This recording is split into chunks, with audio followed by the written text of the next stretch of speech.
Helping a friend, pasalo assume, bali approved na sa pag-ibig. Naghahanap kami ng second owner.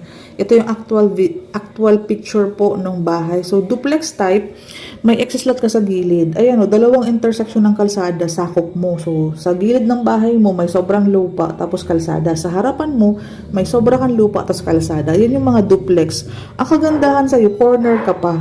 Nasa side ka pa ng dalawang intersection ng kalsada. So, ito po o pinapa-assume lang. Full details andito. So, helping a friend, Rush Pasalo, Tierra Vista General Trias po ito. Jasmine Duplex, corner lot, 77 ang lot area, 44.5 square meters naman yung floor area. Bare type pa, 3 months pa lang nahulugan. So, ang monthly sa pag-ibig, 13,400. Kung ganyan yung ang hulog mo sa nirerentahan mo, pwede mo itong i-assume.